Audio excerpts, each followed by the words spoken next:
Hey guys, tonight we travel back to Georgian London. But you're not dying in a muddy trench or coughing your lungs out in a factory alley. No, your decline is much quieter, much more civilized. You live in an era where illness is fashionable, treatment comes in a cut glass vial, and suffering is considered tasteful so long as it doesn't interrupt the dinner party. You are pale, well-dressed, and politely unwell. The doctors say it's just your nerves, or your bile, or your delicate female nature. Fortunately, there's something for that. A tincture. Just a few drops, taken regularly, indefinitely. You probably won't survive this, but you'll hardly notice it's happening. So, before you get comfortable, take a moment to like the video and subscribe, but only if you genuinely enjoy what I do here. I love seeing this community grow, and it really does help the channel find more people like you. Also, go ahead and post your location and what time it is where you are. It's always fascinating to see where everyone is tuning in from. Now, dim the lights, maybe turn on a fan for that soft background hum, and let's ease into tonight's journey together. You're 27, the wife of a solicitor, and recently recovered from what the doctor called a difficult confinement. The child did not live. You did. Although you're not entirely certain why, you've been bleeding off and on ever since. Not dangerously, just inconveniently. You sleep in the day and lie awake at night, staring at the patterns the moonlight makes on the ceiling. You cry sometimes, for no clear reason, the tears arriving without warning and leaving you just as baffled. You feel cold when it's warm, and too warm when it's cold. There is nothing visibly wrong with you, which in Georgian London means no one is quite sure how to help. You live in a neat little terrace house just off Bedford Row. The street is quiet. The neighbours are respectable and dull, and the shutters on your bedroom window are always rattling with a wind that doesn't seem to bother anyone else's street. There is a maid, barely 16, who carries hot bricks wrapped in flannel to your bed when you shiver. She doesn't make eye contact. Your husband does occasionally over the top of his newspaper at dinner when he remembers you're there. He is not an unkind man. He simply has things to attend to, court filings, retainers, the considerable burden of being publicly competent. You used to be presentable, sharp even. You played the harpsichord with enough skill to warrant genuine applause in polite company. You attended dinner parties. You remembered names. Now your fingers tremble when you try to button your cuffs. Your letters to your sister go half-finished, the ink drying on the nib, as you stare at the window glass and forget what you meant to say. People say things like, "It's the grief," or "She's delicate." What they mean is, you're becoming an inconvenience and you wish they wouldn't. The physician has been visiting twice a week since the birth. A private man with a mild limp and breath that smells faintly of cloves. He taps your wrist, glances into your eyes, and asks the same 3 questions in the same patient, slightly bored tone. Do you sleep through the night? Have you taken nourishment? Any thoughts of an unnatural kind? You answer, not quite. Some, no. He nods, scribbles a few lines in his ledger, and tells you to take more broth. Then he closes the book with a soft snap, as if that's the end of it. Last week he suggested leeches. You said yes. You say yes to everything he's ever recommended. And still, you feel thin, as if the air moves through you instead of around you. The pain is not sharp, but it lingers, low in your back, behind your ribs, or sometimes just behind your eyes. You've tried putting words to it: ache, pressure, emptiness, but none of them seem quite right. It is not a pain that wounds. It is a pain that hovers, as familiar and constant as your own breath. You know it will follow you into the next room. Today, the doctor doesn't ask his usual questions. He walks in, nods toward the window, and makes a small, uninspired comment about the wind. You murmur an agreement. He sits, looks you over for a long moment, and says, "You're not improving." His tone is kind, but his expression is not particularly moved. It's the look of a craftsman inspecting a faulty piece of furniture. "You ought to sleep more," he says, his gaze drifting to the fireplace. It's the nerves, or the strain, or a failure of tone in the blood. He doesn't sound confident, but you've stopped expecting confidence from him.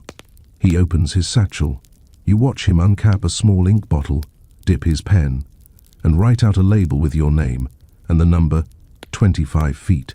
Then he tears the page from his notebook, folds it neatly, and seals it with a flick of his fingers. "Laudanum," he says, handing the folded paper to you.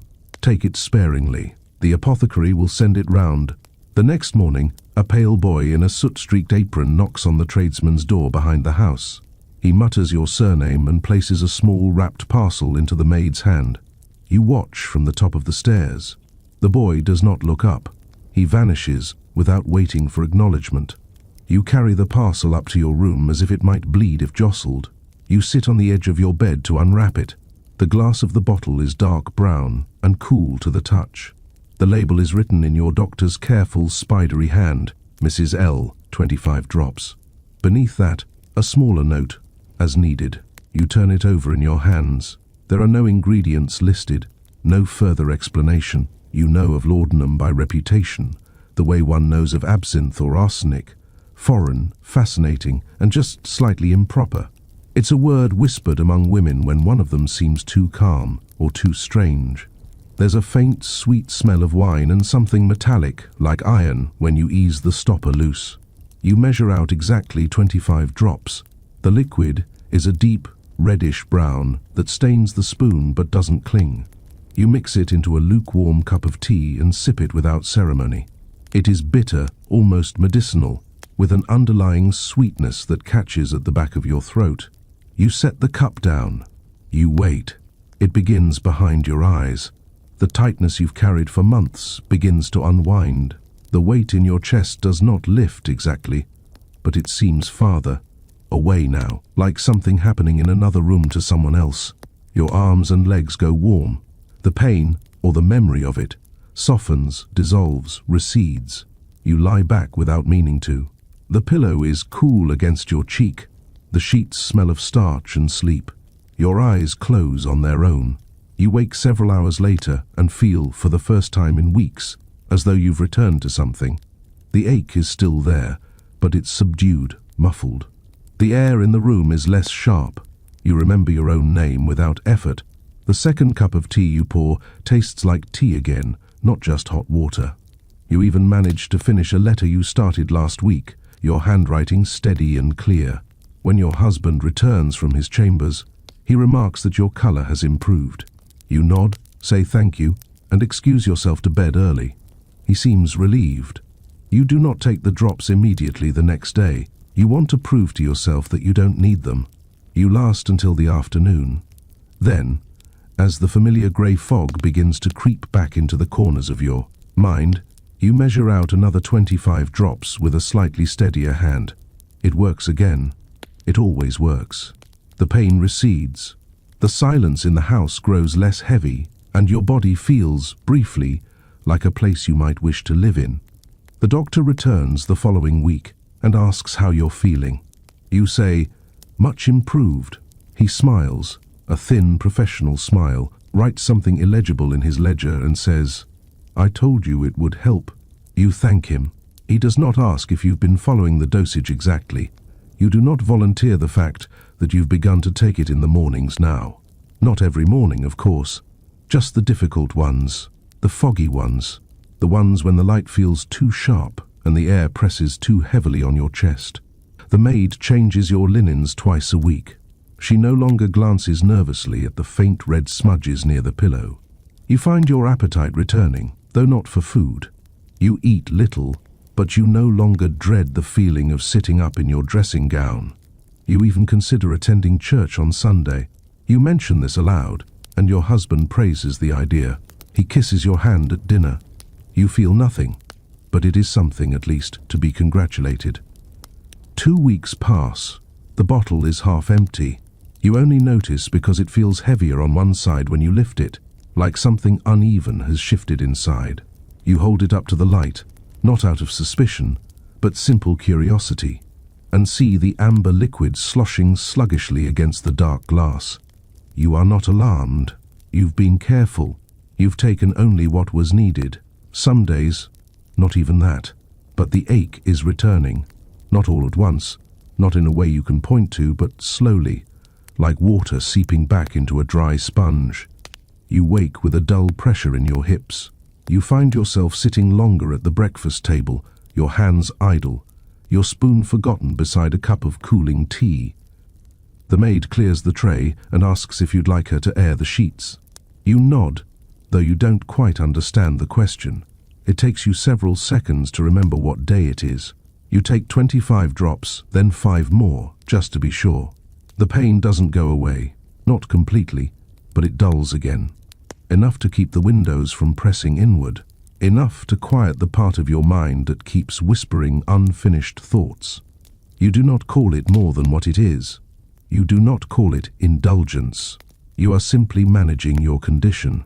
The next morning, you wake to a strange buzzing behind your eyes. It fades by mid-morning, but you take 30 drops anyway, just to stay ahead of it. You tell yourself it's only temporary. You're still healing after all. Still recovering. The doctor said it might take months, or years, or longer. You no longer remember his exact phrasing, but you remember the tone. Patient, unconcerned, mildly patronizing. You cling to it like doctrine.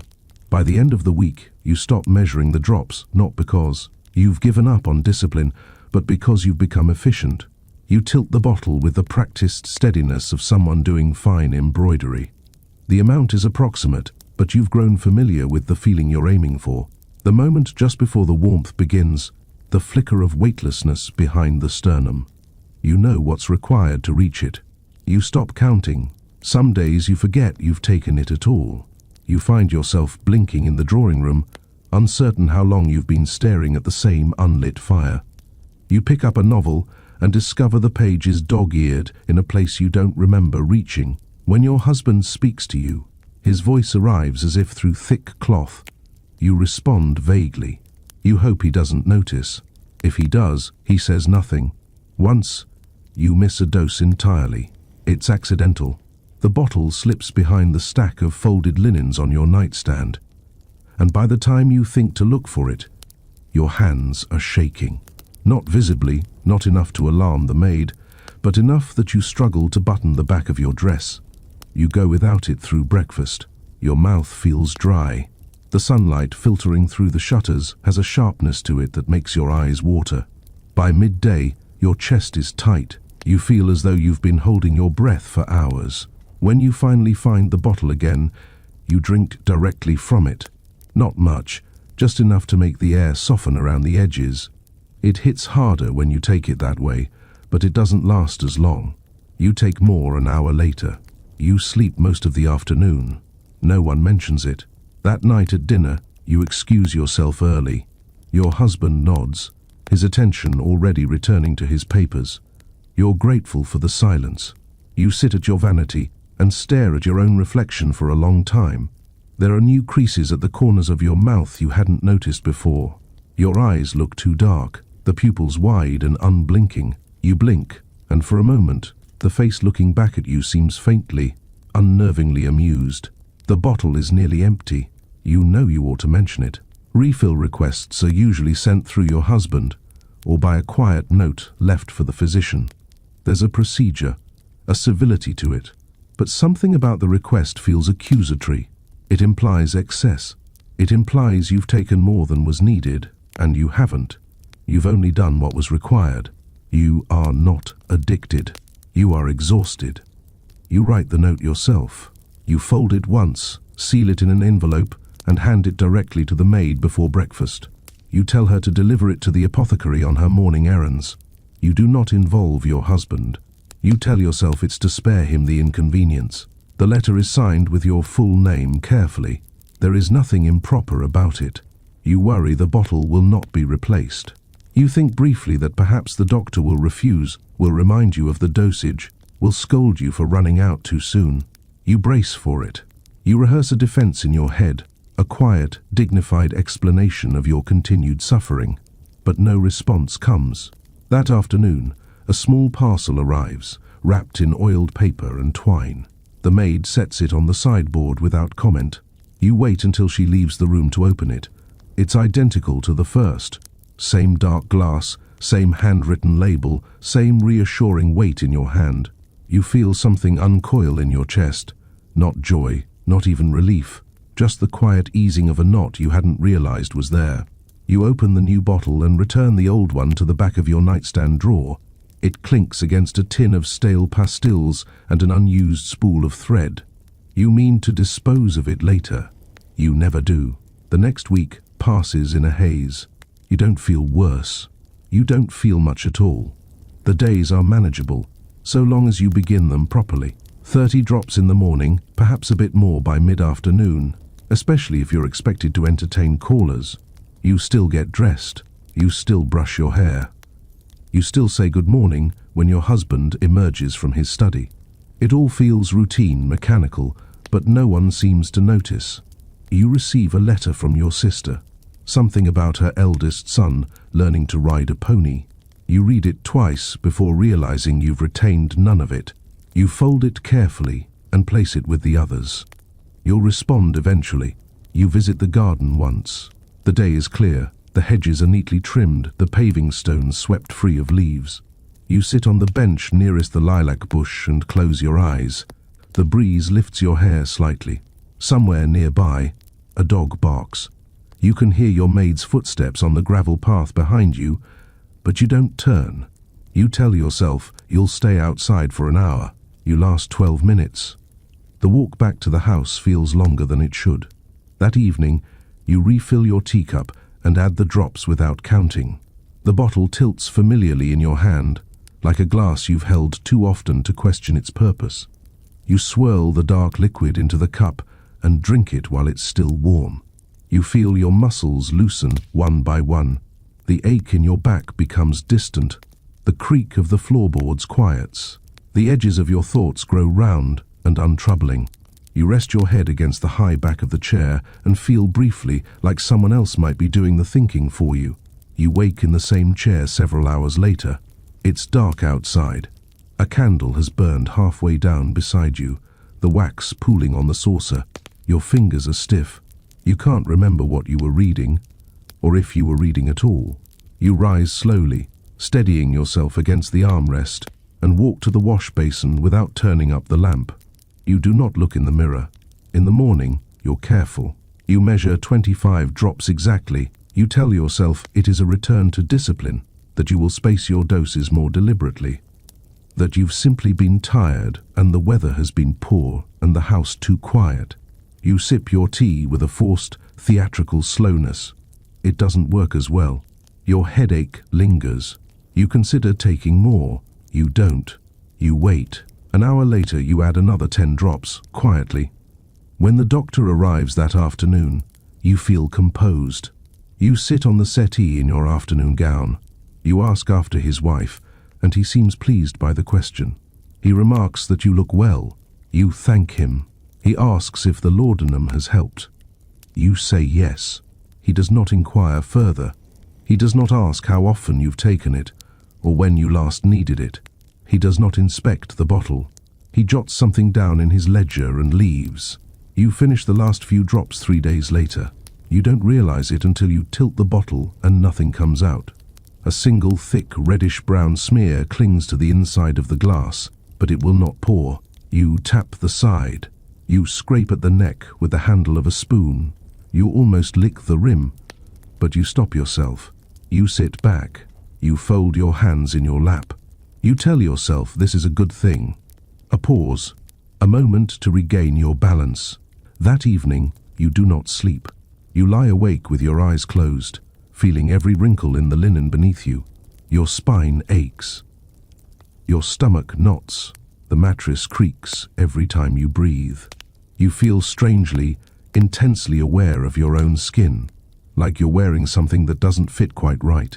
At some point, you fall into a shallow, twitching doze. You wake 3 times before morning, and each time you swear it must be later than it is. You wait until the maid has left the house to run errands. Then you sit at your writing desk, take out a fresh sheet of paper, and dip your pen without hesitation. The note is brief. You send it with a coin. The parcel arrives that evening. This time, you take the bottle from the maid's tray without a word. You unwrap it slowly, carefully, like something sacred. You do not mention it to your husband. You do not mention it to the doctor. You do not mark the date. You simply uncork the bottle, breathe in the familiar bittersweet scent, and you begin again. You need more. You always need more. At first, the difference is subtle. A sluggishness in the morning that doesn't lift even after your dose. A restless hum beneath your ribs. A faint, nagging awareness of time passing too slowly, too loudly. You wait an hour, but the feeling does not resolve. You take 5 more drops, and the edge softens. You take 10 more the next day, then 15. The difference between 25 and 40 drops is not as dramatic as you thought it might be. Not dramatic at all, in fact. Just necessary. The problem, you tell yourself, isn't the drug. It's your condition. The dosage simply no longer meets your needs. You are not abusing it, you are adjusting. The way one adjusts a shawl when the wind changes, or a corset when the stays begin to press too tightly on the lungs. You do what you must. You are being sensible.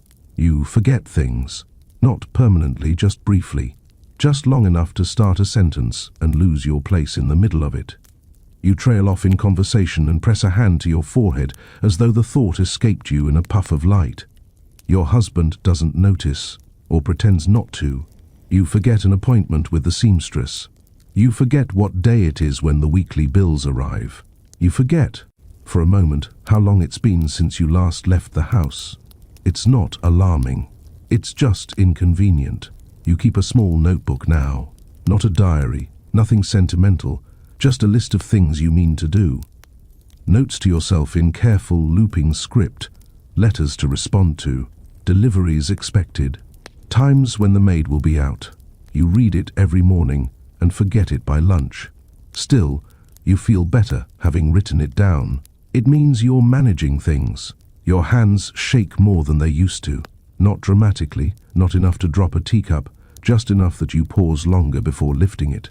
Enough that you start wearing gloves more often, even indoors. It's fashionable.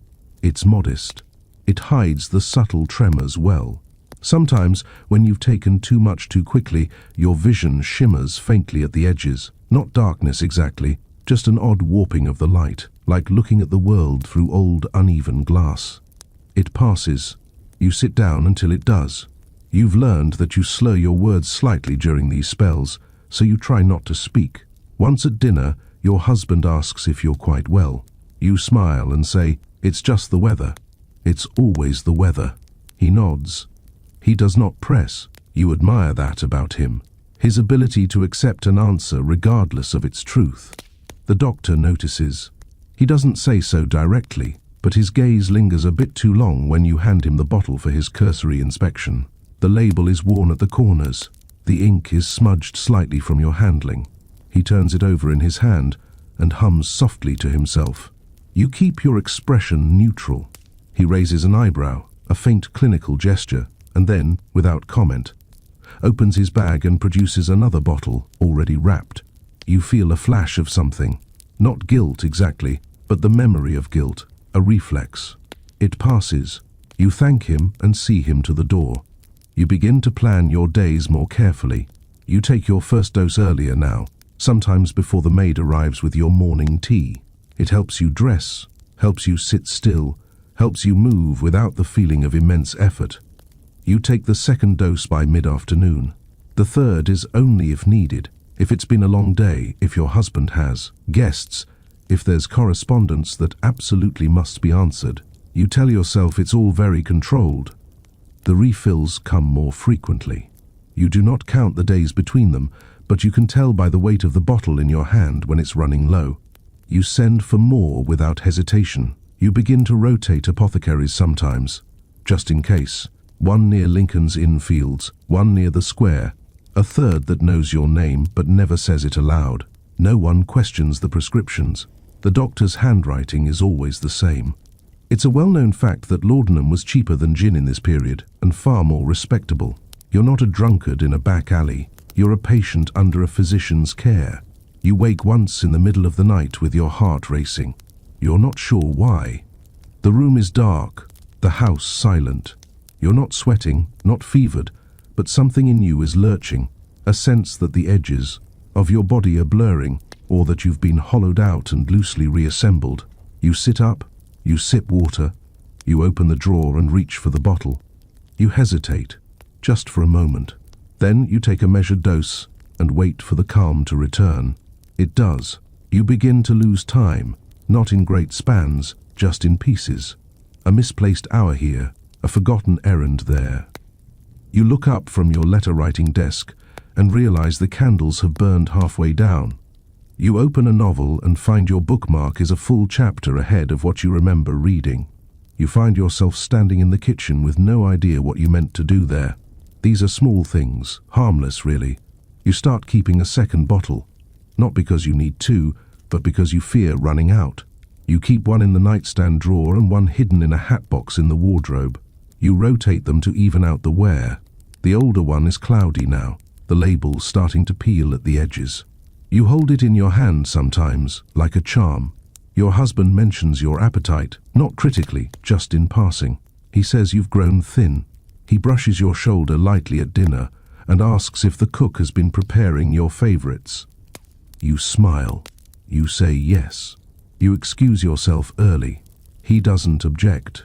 You still attend church services, though you often find yourself staring at the stained glass windows without hearing a word of the sermon. You still answer correspondence, though your letters have become shorter, more formulaic. You still remember birthdays. You are still technically functioning. You know which neighbors are pregnant, which cousins have married, which friends have moved to the country. You have not disappeared. You have merely narrowed. You remain polite, composed, appropriate, but your need grows faster than your rationing. 40 drops becomes the minimum. 50 is common. 60 on difficult days. You no longer feel the warmth quite the same way. The first flush of relief comes slower now, thinner. You chase it with hot tea. You wait longer for it to settle. You sometimes double-check that you've taken it, because the feeling is so faint you can't be sure. You take more. You feel wrong, but you can't stop. It's not just the dosage, it's the shape of your thoughts, the rhythm of your movements. You rise too quickly in the morning and feel your knees fold beneath you for just a second. The sensation passes, but it leaves a hollow impression, as if your bones are no longer convinced of their own structure. You rest more often now. You sit in straight-back chairs and keep a shawl around your shoulders, even in fair weather. You move slowly, not out of grace, but to buy yourself time. Constipation becomes a daily obstacle. This is a well-documented side effect of opium, one that plagued users. From the highest echelons of society to the poorest factory worker, you sip prune water. You eat stewed pears. The maid begins setting a basin beside your bed again. Not for illness, but for what happens when the delicate balance of your body tips too far in either direction. You develop little routines for managing it. Warm compresses, tonic bitters, a strange, stretching motion you perform behind the dressing screen where no one can see. Nothing works consistently. You say nothing. The night sweats return sometime in May. You wake soaked through, your nightgown clinging to your back, the pillowcase damp beneath your cheek. You open the window, but the night air feels too thin. The sweating isn't feverish. You take your temperature twice to be sure, but it clings, slick and sour, and leaves you exhausted. You change your linen in the dark and go back to bed, still shivering. The next morning, you pretend it didn't happen. Your dreams shift. They used to be fragments, blurred faces, disconnected speech, places that no longer exist. Now they tighten. You dream of the same room every night, the same walls, the same closed door. It's always dusk, and someone is always just on the other side, breathing quietly through the keyhole. You wake gasping, clutching the blanket, and immediately reach for the bottle. You do not count the drops. You do not sit up. You just drink. Your teeth begin to ache. It starts with the back molars. You bite into a piece of soft bread and feel a deep, shocking thrum beneath the surface. You stop chewing with that side. Then the other side begins to throb. Not constantly, just enough to remind you it's there. You try oil of cloves. You try warm salt rinses. You consider writing to your husband's dentist, but the idea of explaining the symptoms of sitting in that chair with your mouth open exhausts you. Your eyesight fades at the edges. You squint more. Reading takes longer. You find yourself blinking too often, trying to clear a haze that isn't there. You clean your spectacles even when they're not smudged. The world takes on a slight, shimmering quality, and when it clears, you feel as though you've been jerked forward in time. You look into the mirror one morning and feel a jolt of confusion, not at the reflection itself, but at the way it seems to lag just slightly behind your own movements. One afternoon, you think you see something in the mirror. Just a flicker, just over your left shoulder, a shadow too thin to belong to anything in the room. You turn quickly. Nothing is there. You steady yourself, smile faintly at your own foolishness, and pretend not to notice that your mouth is trembling. You reapply your hair ribbon with fingers that feel like they're wearing thick gloves. You do not tell anyone. Later that week, you see something in the corner of the drawing room, a patch of shadow that seems darker than it should be. You stare at it until your eyes begin to burn. You do not blink. It does not move, but you can feel it waiting. The moment you look away, it will reach for you. You light a candle and set it on the table nearby. The shadow recedes. You nod, as if you've negotiated a truce. You sit with your hands folded in your lap and the bottle tucked into the folds of your dress just beneath your palm. You try to stop, not forever, not even for long, just for a day, just to see what happens. You decide not to take your morning dose. You make it through tea, then through the first hour of sunlight. By mid-morning, your skin has begun to itch. Not a rash, just a crawling, prickling sensation beneath the surface, as if tiny insects are moving just under your skin. You stand up too quickly and feel your stomach cramp violently. Your knees give way again. This time, you catch yourself against the desk, but only just. You do not cry. You bite down hard on your lower lip and breathe through your nose. The maid knocks on the door. You say you're resting. Your voice sounds thin and unfamiliar. She does not open it. You sit on the rug with your back against the bed frame and wait for the nausea to pass. It doesn't. By noon, you are curled over the basin, retching. Nothing comes up but a string of yellow bile and something that tastes like old copper. Your eyes water. Your hands cramp into claws. You brace your forearm against your ribs and feel the sweat roll down the curve of your spine. You know what you need. You know where it is. But you sit still, stubborn, because you said you wouldn't. By early afternoon, you're shaking. Not visibly. Not enough to alarm anyone passing in the hall, but enough that you knock your hairbrush off the vanity table when you reach for the lamp. The sound startles you. You hiss under your breath and sit on the floor again, knees drawn up. To your chest, your face pressed into the fabric of your nightgown. The maid knocks once more, softer this time. You do not answer. She leaves a tray outside your door. You can smell the broth going cold. You don't remember the last time you ate a full meal. You reach for the drawer. The bottle is there, cool to the touch, half full and promising. You do not hesitate. You uncork it and drink directly from the neck. The taste is sharper this way, more medicinal. You cough once, then twice. You breathe slowly. You count to 30. You wait. The shaking begins to fade. Not immediately, not completely, but the worst of it eases. The pain at the base of your skull dulls. The crawling feeling under your skin begins to quiet.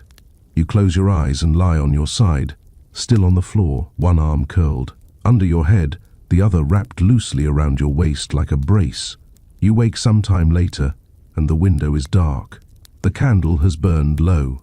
You drag yourself upright and sit on the edge of the bed, your back stiff, your hair loose and damp against your shoulders. You breathe through your mouth. You're too tired to stand. The bottle rests in your palm. You do not put it away. The dreams return that night. Same door, same shadow. You do not wake up screaming. You do not scream at all. In the morning, you try to dress. Your fingers fumble with the tiny hooks of your bodice. You have to sit down and rest halfway through fastening your stays. The laces feel tighter than usual. You loosen them and say nothing. When the maid enters, you ask for tea. She brings it and pretends not to notice that your stockings don't match. You take your dose without delay.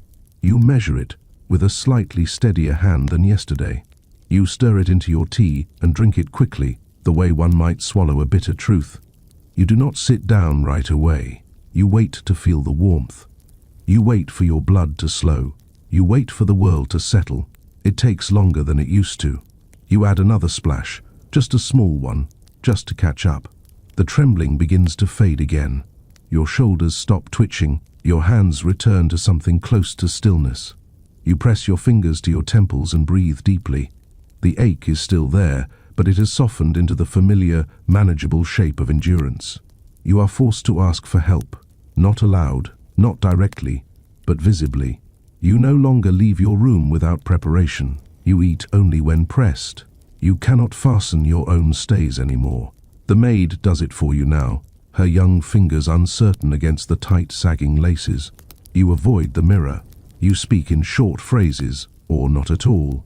You forget names, not of strangers, but of people you once loved. You still respond when spoken to, but it takes longer. The words reach you as if shouted down a long corridor, arriving faint and slightly blurred. You are thinner. Not delicately so, not in the graceful, consumptive way that novels describe, but hollowed out. Your dresses no longer fit properly at the hips. Your corset slips. Your wedding ring is loose. You keep it on, out of habit. One morning you wake to find a shallow, yellowish bruise across your collarbone. You have no memory of how it got there. You speak to yourself now, not constantly, but audibly. The maid hears you through the door. You murmur as you sleep. You whisper answers to questions no one has asked. You offer reassurances into the quiet of the room. Once, you apologize to someone who isn't there. Your husband is the one who sends for the doctor. He does not discuss it with you. He does not ask if you want a visitor. He simply arranges it, the way he might arrange to have the carpets beaten or the chimney swept. It is not cruelty. It is maintenance. You are, in his mind, something in the house that requires attending to. He arrives briskly, as always. His coat smells of cold air and paper. His hat is powdered. His shoes are clean. He does not knock. He is let in. The maid steps aside. She does not announce him. He enters the room with the confidence of someone who has visited often and learned nothing.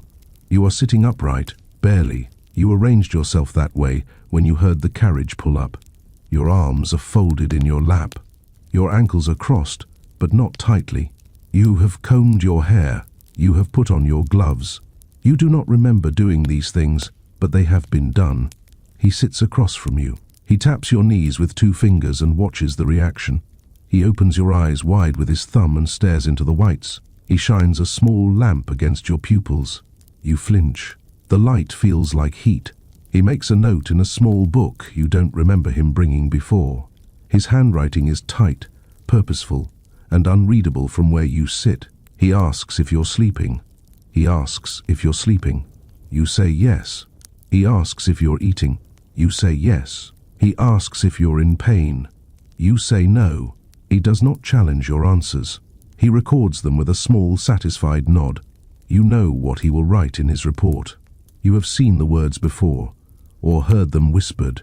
Nervous strain, hysteric disturbance, female, constitution, spiritual fatigue, melancholia brought on by confinement, grief retained in the blood. He says it is not uncommon that women often experience lingering sensitivities after childbirth, especially those of a quiet, introspective disposition. He does not look at you as he says this. He looks toward the window, as if drawing the thought from the trees outside.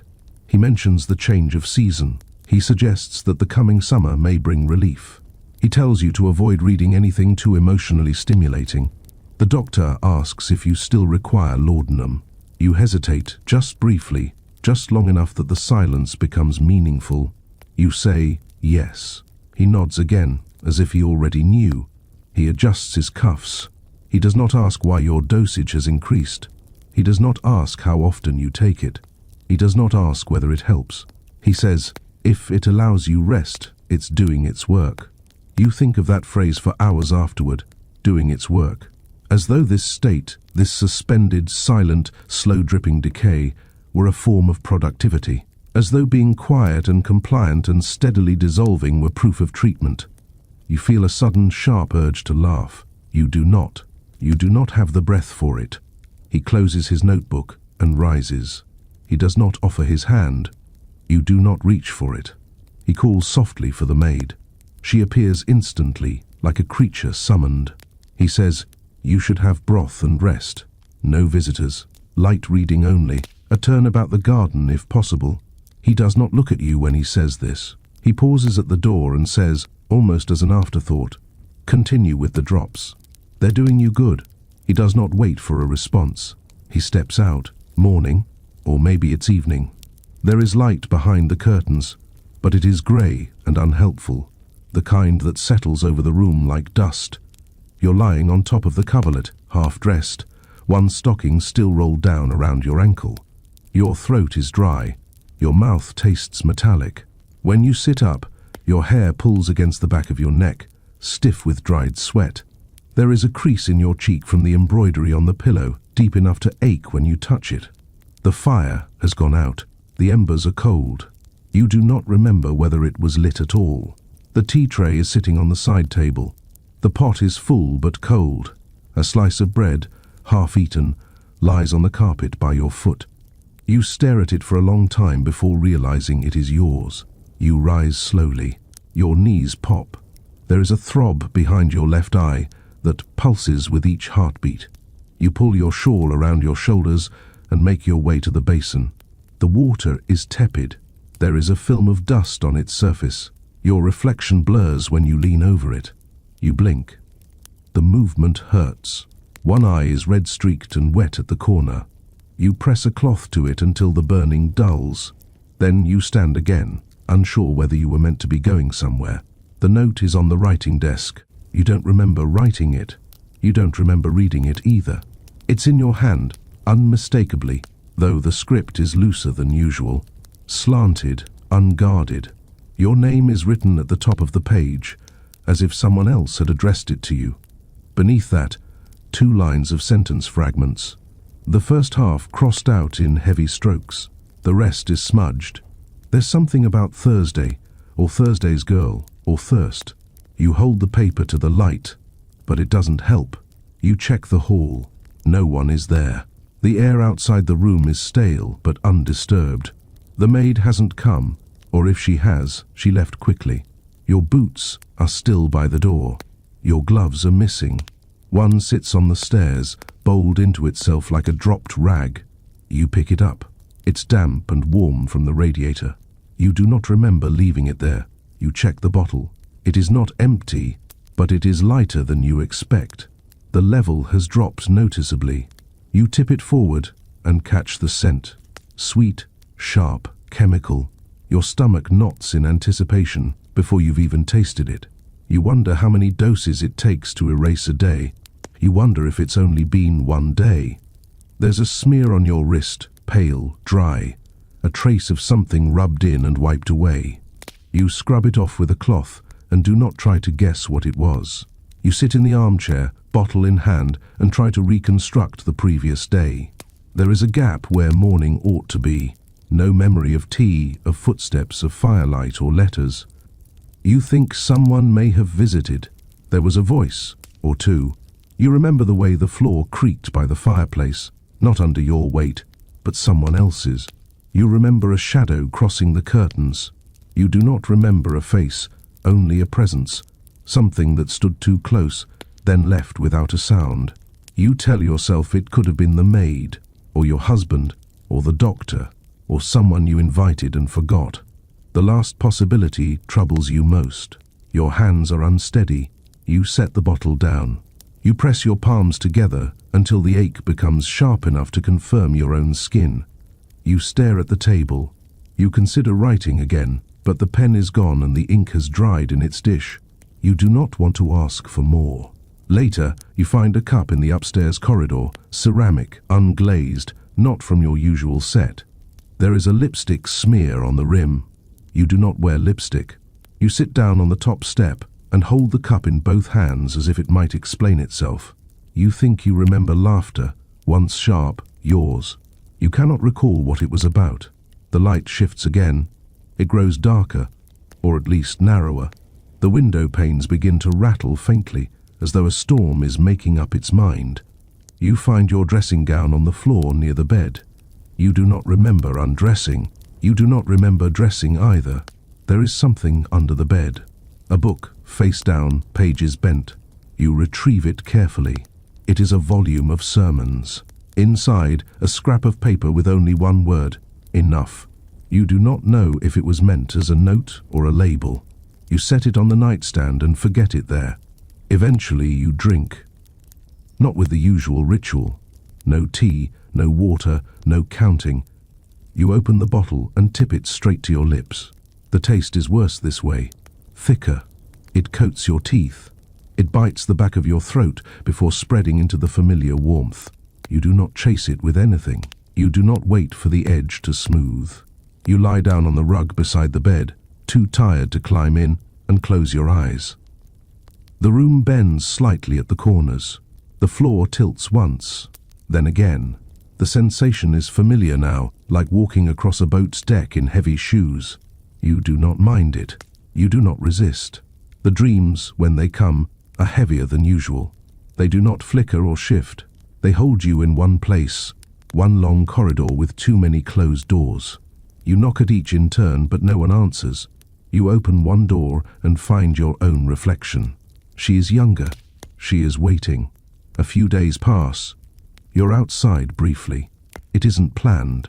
The morning begins in the usual way, half waking, swallowing, blinking through a thick and weightless fog. But when you reach for the drawer, the bottle isn't there. You check the nightstand, the writing desk, the cabinet under the basin. Nothing. You remember finishing it the night before, or maybe the night before that. You meant to send for more. You meant to ration it more carefully, but you didn't. And now it's gone. At first, you tell yourself it's an opportunity, a pause, a chance to recalibrate. You feel ill, but not unbearably so. You take a hot cloth to your eyes, a glass of cold water to your throat. The headache is already blooming behind your temples, but still you stand. You pull on your stays awkwardly. You dress. You decide that a walk might clear the feeling. You leave a note for the maid, just a single line, gone out for air. Your handwriting wavers. You fold the paper in half and leave it on the chair.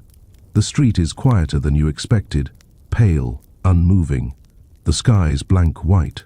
The buildings are rigid and unsympathetic. You wrap your shawl tighter around your shoulders and begin walking toward the square. The air is crisp, brisk even.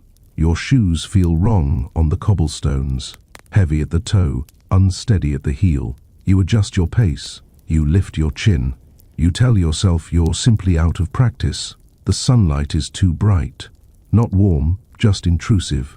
It glances off window panes and dazzles at odd angles. You keep to the shaded side of the street, but even there, your vision pulses faintly at the edges. You take a few deep breaths. You keep walking. You pass 2 shops without looking in. You think someone may have nodded to you, but you aren't sure. And by the time you turn your head, they've gone. Your arms feel strange, like they belong to someone else. Too long, too far from your shoulders. You clench your fists to keep them close, but it doesn't help. You cross your arms and hold your elbows instead. You hope it looks intentional.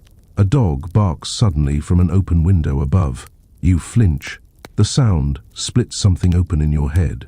A man across the road glances over, puzzled. You smile faintly, as if to acknowledge a shared absurdity, and keep walking. You miss the edge of the curbstone and stumble slightly. You recover quickly. You do not stop. The marketplace is ahead. You hear it before you see it. The creak of wheels, the indistinct murmur of voices, the cough of someone lifting sacks of coal. Your hands begin to sweat inside your gloves. You blink, and for a moment, the street tilts. You reach for the wall and steady yourself, then pretend to fix your shawl. You should turn around, but you keep going. The stalls come into view. Baskets of pale vegetables, tins of dried fish, small rolls of linen swaddled in wax paper. You step into the open square. The noise folds in around you, not loud, but too layered, too human. Someone brushes past your shoulder. You step back. A child laughs nearby, high and sharp. It cuts into you like a pin. You feel yourself coming apart, and it's happening far too gently. There is no panic, no drama, no lurching collapse, just a slow disconnection, as though your mind has stepped a few inches to the left of your body and is now watching with mild interest as your knees fail. You go down carefully, almost politely, as if excusing yourself from a conversation. You crouch first, then lower yourself to the ground. You think briefly that this is not the worst place to rest. You hear someone shout, then someone else laugh, then feet, then nothing. When you wake, you're not outside. You're in your own bed, and it's late or early. The window is closed. The lamp has been extinguished. Your clothes have been changed, but your underthings are still damp with sweat. Your hair has been brushed, but not well. There's a knot behind your ear, tight enough to tug when you shift on the pillow. You lie very still and listen. The house is quiet. The maid must be asleep. You cannot hear your husband's movements, though that means very little. He is light-footed and often withdrawn. You blink at the ceiling and try to trace the last thing you remember. The street, the stalls, the child's voice, and then the ground. Someone must have helped you. Someone must have recognized you or brought you here out of duty. But you cannot remember who. You try to imagine what you looked like, sitting in the middle of the square, unable to speak. You picture your mouth open, your shawl slipping from one shoulder, your gloves uneven. You imagine your eyes wide but slow to blink. You imagine what your face must look like when the world tilts. You hope it looked like fainting. You hope it looked respectable. You check your arms for bruises. There are none. Someone carried you carefully. Someone knew how to hold a body without bending it too far. You check your hair. A few pins are missing. You wonder if they were left behind. You wonder if anyone recognized them. You reach for the drawer, hand trembling, already knowing it will be full. There's a new bottle inside, still wrapped. The paper is cleaner than usual. You untie the string slowly, fingers shaking, then place the wrapping in the waste bin beneath the desk. The bottle is cold and familiar in your hand. You hold it for a long moment before opening it. You hesitate, not out of guilt, but confusion. You do not know whether you took too little or too much, whether the collapse was withdrawal or overdose, whether the blankness was the result of absence or excess. You have no frame of reference anymore, no marker for what is normal. You take a dose anyway. It doesn't matter what the cause was, only the remedy. The trembling softens. Your vision steadies. You lie back on the bed and breathe as evenly as you can. Your teeth hurt. Your legs are sore. Your hands feel brittle. But the ache inside your ribs has retreated by a fraction. And that is enough. In the morning, your husband appears in the doorway. He doesn't say much, just asks if you're feeling more like yourself. You nod. He doesn't ask what happened. He doesn't mention the street. You don't know whether that's out of courtesy or embarrassment. You don't ask who brought you home. You do not want to know. The maid is quieter than usual. She brings tea and doesn't meet your eyes. There is a faint mark on her sleeve, as though someone grabbed it in haste.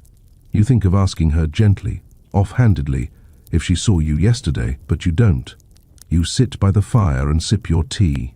You plan to write a letter, but forget the name. You pick up a book and find the page unreadable. The paper curls slightly in your hand. You set it down again. Outside, the wind shifts. Someone coughs in the alley behind the garden wall. A carriage rolls past without slowing. The light from the window changes as the clouds pull open. You blink at the brightness, then pull the curtain closed with a steady hand. You lie down again and say nothing. The money begins to run out. Not household money, not truly. There is always enough for eggs, meat, coal and soap, and everyday things. But your allowance from your husband arrives every Thursday in the same quiet way it always has. 2 sovereigns in a fold of paper, left discreetly in the drawer beneath your underthings. Your husband never mentions it. He assumes it is enough. For small household items, for ribbon or embroidery floss, for whatever. Gentle pleasures are expected to occupy a woman in your condition. You thank him when you remember. He nods as though it was never in doubt. Neither of you pretends it is for medicine. Medicine is what the doctor provides. You ration the coins with care at first. One for the apothecary, one for appearances. There are still days when you make a show of shopping, when you stroll down Bedford Row in a borrowed hat, pause at the haberdasher's window, and finger the frayed edge of your shawl as if deciding whether it might be worth mending. You pass other women with baskets and children in tow. You nod at familiar faces. You smile too long at people who do not greet you back. Then you circle back behind the square to the side alley, where the boy from the apothecary sometimes loiters, pretending to sweep. He doesn't ask questions anymore. He takes the coin and gives you the bottle. You do not meet his eyes. Sometimes he counts the change and slips you a peppermint sweet, as if to soften the transaction. You pocket it without a word. He is young enough to think it kind. You are no longer young enough to take offense. The trouble begins when your Thursday money is gone by Tuesday. Not every week, just the difficult ones. The ones when your skin feels too tight and the neighbors' voices scratch at your skull, and you cannot bear the sound of a spoon against a cup without shaking. You try to make it stretch, but the bottle grows lighter faster now. 40 drops, sometimes more. Once, in a rush, you drink it straight. You feel ill for hours, then better, then worse again. The line between relief and need is gone. It's all need now. You do not ask your husband for more. You consider it once. You practice the words in your head. Something about new gloves, or a pattern book, or a small charity collection for the curate's wife. But you hear your own voice in your imagination, and it sounds unconvincing, greedy, too polished. You know he would give you the money if you asked. That is not the problem. The problem is that he might ask why, that he might open the cabinet, that he might begin to keep count. And then the silence that has kept you safe would crack open something much harder to bear. So, you manage. You borrow against yourself. You skip breakfast. You dismiss the laundress 1 week early and tell her you're feeling too faint for company. You take a brooch, not one of great value, but one your mother gave you, and wrap it in soft paper. You bring it to a pawnbroker on Theobald's Road, whose office smells of lard and coal and something faintly chemical. You place it on the counter and smile as if you're simply clearing space in your drawer. The man doesn't smile back. He gives you enough for 2 bottles, no questions asked. You walk home with a paper parcel clutched in your coat, and the strange sense that your breath has grown thinner, as if you've hollowed yourself out just enough to be weightless. When the doctor returns, he notices nothing, or at least he says nothing. He sits in the chair beside your bed and asks the usual 3 questions. You answer them with the same practiced half-truths. Not quite. Some, no. He nods. You wonder if he stopped listening. You wonder if he ever did. You smile at him, not out of warmth, but out of habit, and he leaves you with a fresh label folded in his satchel. The maid, who once knocked, now hovers. She speaks less, though you sense her watching. Once, you catch her glancing at your nightstand, at the bottles arranged too neatly. You make a show of straightening your pillow and coughing lightly. She averts her eyes. You think she may know. You think she may tell. You consider hiding the bottles elsewhere. You try the drawer, then the wardrobe, then behind a stack of hymnals you haven't opened in months. But it doesn't help. You always find them again, and there are more than you realized. You begin to suspect theft. The tincture disappears faster than you remember taking it. The tea tastes weaker. The relief comes later. You check the spoons, the dosage. You count the drops once, twice, and still the bottle empties too quickly. You accuse the maid in your head, then the boy from the apothecary. Then you realize the truth. It's you. You are the thief. You're the one who forgets, who double doses, who wakes up mid-conversation and does not remember if you've taken it already. You're the one who says just a little more, and then just to sleep, and then just to stop shaking, until there is nothing left to explain. You do not cry when you realize it. You just lie very still and let the knowledge pass through you like smoke. There is nothing to be done about it now. On Thursday, your allowance arrives late. Your husband leaves it on the table instead of in the drawer. He does not mention the change. You pretend not to notice. You excuse yourself early and step into the hall to collect your coat. It has been raining. You carry the coins in your glove so they won't clink. The boy isn't outside today. You walk 2 streets farther than usual, toward a different alley, a different shop. The clerk there is older, less friendly. He eyes you with a kind of politeness reserved for women who appear more fragile than fashionable. You leave with another bottle, then another, then a third, just in case. The coins are gone before dusk. That night, you climb into bed with a book you cannot read. You hold it open, staring at the words, until your vision doubles. Your husband asks something about the weather. You nod. You're too tired to make sense of the question. You take another dose before sleep. Not too much. Not quite. Just enough to keep the edges soft. In the morning, you sell your embroidery scissors. The nice ones with the little silver bird for a handle. You haven't used them in months, but your hands shake a little as you pass them to the man behind the counter. He does not ask why. Eventually, you tell yourself it is time to stop. Not because you feel ready, but because you can feel the strain behind your eyes like a wire-pulled taut. The bottle is nearly empty. Your weekly allowance has already gone toward the last refill, and there's nothing else in the jewelry box but a broken clasp and a cameo pendant with no chain. You consider going back to the pawnbroker, but even you know that showing up twice in 1 week would raise questions. And questions are a luxury you can't afford. You've lied already this month. To the maid, to the assistant at the apothecary, to yourself. You promised you'd make the last bottle last. You didn't. And now it's run dry with 4 full days left until your next envelope appears on the mantel. You try to prepare. You light the fire early, even though it's warm for April. You wet a cloth and fold it against your forehead like you've seen sickly women do in paintings. You sit very still. You take lemon water slowly, deliberately, as if ritual might make it more effective. You tell yourself it's just a matter of endurance. One day, then another, then the next. You can bear things. You have done it before. You remind yourself that childbirth lasted longer, that pain was real and it ended. This one can too.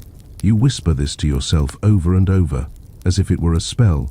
By evening, the cold has begun to sink into your bones. Not outside, inside, the kind of cold that can't be solved with bricks or blankets. You pull the dressing gown tighter. The sweat beads at the back of your neck, despite the chill. You lie on your side to keep the room from spinning. The ceiling has gone waxy and pink, as if the sun had melted through it. The maid knocks once and receives no answer. She leaves a tray on the landing and disappears. You hear the distant clink of porcelain and the squeak of shoes. You think about calling out to her, but your voice feels lodged behind your ribs. By midnight, the cramps have begun. Your hands curl inward without your permission. Your toes flex until the skin beneath your nails feels raw. Your stomach clenches in waves that seem to defy the passage of time. You want to vomit, but there is nothing left. Only bile, yellow, bitter, flecked with traces of tea. You spit into the basin and wipe your mouth with the sleeve of your nightdress. You smell wrong, acrid, damp, like something gone off in the sun. You consider that you might die. You consider that it wouldn't be much of a surprise. Sleep comes in fragments, an hour, maybe 2, broken by shivers that start in your spine and rattle your teeth. You close your eyes and see pulsing lights, patterns you don't recognize. Threads, maybe eyes, a spinning wheel without a spindle. You open them, and the dark seems worse, thick, viscous, humming faintly with things you cannot name.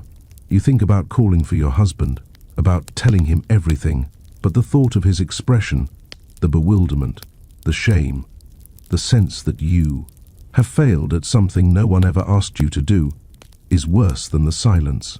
So you say nothing. The second day is worse. The cold becomes a fever. You sweat through your sheets and wake up shaking. The taste in your mouth is metallic. The basin holds more yellow bile. You lose track of time. The light outside your window changes too fast, or not at all. You begin to forget how long you've been lying here. The pain in your limbs grows more diffuse, less like pain and more like buzzing. You see insects crawling across the inside of your wrist. When you brush them away, they vanish. You do not scream, not yet. You hear voices, not clearly. Just the idea of voices. Your name, perhaps. A man's laughter. A woman whispering something urgent. You press your hands to your ears, but the sound blooms inward instead of retreating. You look into the mirror across the room and see your reflection tilt its head before you do. You freeze. The air sharpens. You blink. It returns to normal. You turn the mirror to face the wall. You begin to think that something is under the bed. You haven't looked directly. You don't need to. You can feel it. The tug in the air, the pressure near your ankles, the sense that something is waiting for you to swing your feet to the floor. It breathes in long, slow pulses. You tell yourself it isn't real. But that only works when you're not looking at the gap beneath the frame. At some point, you hear a sound you cannot explain. A scrape, like metal on stone, followed by something soft, like silk dragging through water. You sit up too fast and the world shifts. Your vision doubles. Your head pounds. You crawl to the edge of the bed. Slow, deliberate, breath shallow. You hold onto the post and look down. Nothing. You laugh. It cracks in your throat. A sound halfway between relief and surrender. You ease back onto the pillows and try to drink water. Most of it spills down your chin. You reach for a cloth and knock something off the nightstand. A teacup, maybe. It shatters. You don't move to clean it. You stare at the pieces on the floor until your eyes blur. That night, the dreams come back. Not dreams, not exactly. They feel too sharp for dreams. Your fingers sink into bedsheets that turn to river mud. Your mouth fills with pins. You hear your mother calling your name from a hallway that no longer exists. When you wake, you aren't sure if you screamed, but your throat is raw. Eventually you think, perhaps the worst is over. The fever has broken. Your hands are steadier. Your eyes don't shake quite so much when you try to read. You sit up. The sky is dull grey. You tell yourself you've done it. You've passed through.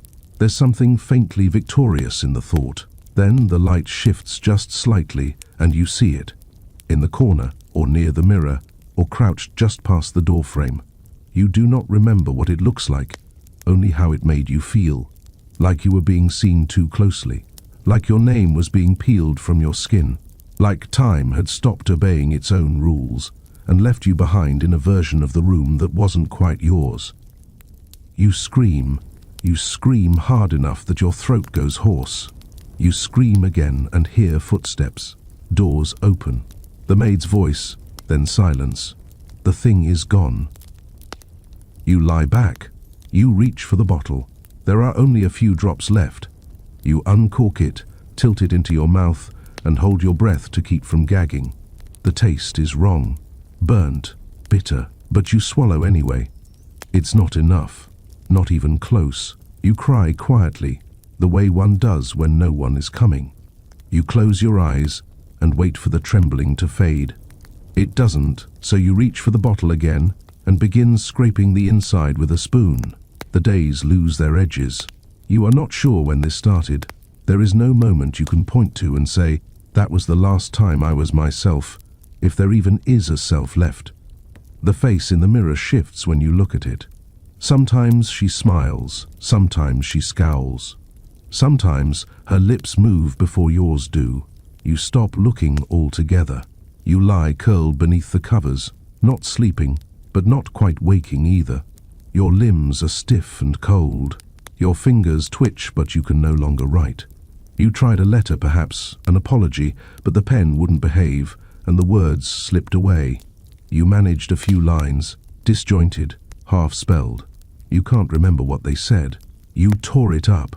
Or maybe you didn't. Maybe it's still somewhere on the floor, folded between your petticoats, and the night soil pale, smudged with ink and something darker. You do not eat unless it's placed in your hand. Sometimes you chew, sometimes you don't. Once you tried to drink from the ewer and missed your mouth entirely. You sat in soaked linens for hours before noticing the chill. The maid avoids your door now. She leaves trays at odd angles, never knocks. Once she opened the door and looked inside. You heard her take a breath, then quickly retreat. The door clicked shut again. You were too slow to speak, or you forgot the words. Your husband has stopped speaking in full sentences. You hear his footsteps in the hall, then the retreating creak of the stairs. He leaves a folded note with your allowance on the mantelpiece.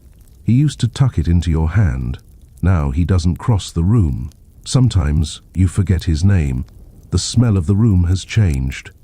Not just sour linens and spilled tincture. Something else. Something like earth. Like a church cellar in the rain. You've opened the window twice, then forgot and closed it again.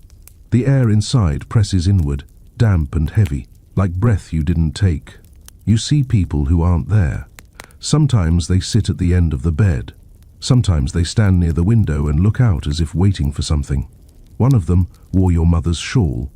Another had your face. You spoke to one for nearly an hour before realizing she hadn't blinked once. You tried to leave once, pulled on your cloak over your nightdress, and made it to the stairs before your knees buckled. You crawled 2 steps down before giving up. The maid found you there, hours later, and guided you back, like a half-drunk guest at a bad party. She said nothing, just wiped the blood from your lip with the hem of her apron and shut the door behind you. The next morning, if it was morning, you found yourself on the floor again. Your shoulder ached. You had a bruise you don't remember earning. The furniture had moved, or you don't know which. The mirror had cracked, one jagged line from corner to corner. You weren't surprised. When you sleep, your dreams are crowded. Faces too close, mouths moving without sound. Sometimes they whisper, sometimes they scream. You once woke up gagging on your own fist. Another time, you found your fingernails torn and bleeding. The bedsheet streaked with something that smelled like rust. The bottle is always empty, no matter how recently you swear you bought one. You no longer measure doses. You simply pour what's left and hope. You've lost the habit of rationing, of pretending you can stop. That pretense was from another life. Your skin feels wrong. Too loose in some places, too tight in others. You scratch at your arms and thighs until you leave welts. The backs of your hands are pale and veiny, and you don't remember when they began to look like that. You stop looking at them. You stop looking at anything. You try to recall your sister's face and get only hair. You try to remember your wedding night and get only linen. You try to recite a psalm and forget the ending. You forget how to read a clock. You ask the mirror what day it is and laugh at your own voice. You begin to hear music from beneath the floorboards. A single violin, slightly out of tune, then footsteps, then nothing. You hold your breath and the sound returns. It continues whether your ears are open or closed. It's worse when the house is quiet. You press your head against the mattress and wait for it to end. It never does. There are days you do not move at all. You wake in the same position you fell asleep. Your limbs feel like wood. You stare at the ceiling and count the cracks in the plaster. You blink slowly. You breathe like it's a task to be done carefully. You wonder if you've already died and no one noticed. You consider asking someone. You decide not to. The letter you once meant to write is gone. You assume you threw it away. You assume you meant well. The whispering returns, more frequent now. It doesn't bother you. Sometimes it says your name. Sometimes it says things you once said, a version of your voice, a second behind your thoughts. Once it asked you to open the door. You told it you couldn't. Not because it was locked, but because you weren't sure there was a door anymore. You no longer care who sees you. You do not draw the curtains. You do not change your clothes. The basin is full. The chamber pot overflows. A moth lives in the folds of your bedsheet. You once tried to crush it.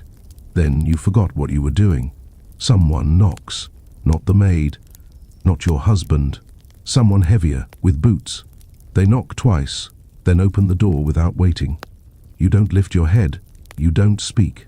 You're not sure your mouth still works. They walk slowly into the room. The floor creaks beneath them. They pause. "She's here," says a man's voice. A second voice, nasal and annoyed, replies, "We thought she'd gone already." You try to ask who they are. You try to ask what they mean, but your tongue is heavy. The words don't come. Your jaw trembles. Your body is soaked in cold sweat. One arm is pinned beneath you, the other curled awkwardly against your chest. One of them approaches the bed. He leans close enough for you to see the shadow of stubble on his chin. He smells like pipe smoke and damp wool. He reaches out, touches your wrist, then pulls back with a frown. "Still warm," he says. "Barely." You blink. You try to say you're awake, that you understand, that you're still here, but the light shifts again, and you close your eyes against it, just for a moment, just until they stop talking, just until the trembling fades. Your husband decides you shouldn't be here anymore. He doesn't say it aloud, not to you. He says it to the doctor softly while you're in the next room, sitting by the window with your shawl around your shoulders and your eyes half focused on the wind rattling the shutters. You can hear the conversation, not the words, but their tones, the slow cadence, the mutual agreement that something must be done, something kind, something firm. You understand the shape of it, even if you don't catch the details. You are not invited to clarify. You are not asked to weigh in. You are simply the subject around which the decision is shaped, like dough being pressed into a mold. Later, the doctor comes to you as if it were his idea. He wears his usual expression, polite, neutral, untroubled, and places a hand briefly on your shoulder. "We think," he says, "that some time away may help you recover properly, somewhere peaceful, somewhere restful." He uses words like tranquility, care, and treatment. You nod without fully knowing why. The words don't sound false, but they don't sound true either. They're carefully selected not to provoke a reaction. He smiles when you nod. You don't remember what your face is doing. You just know it's easier not to argue. The maid begins packing your things the next day. She does it while you nap, or at least while your eyes are closed. You hear the drawers slide open, the gentle folding of linen, the clink of hairpins, and brooches being placed in a small case you haven't touched in months. No one packs the bottle. That has been quietly removed already, without ceremony or discussion. You aren't sure when. Perhaps yesterday. Perhaps the day before. You don't ask. Your mouth is dry, and your voice doesn't quite belong to you at the moment. When you open your eyes, your dresses are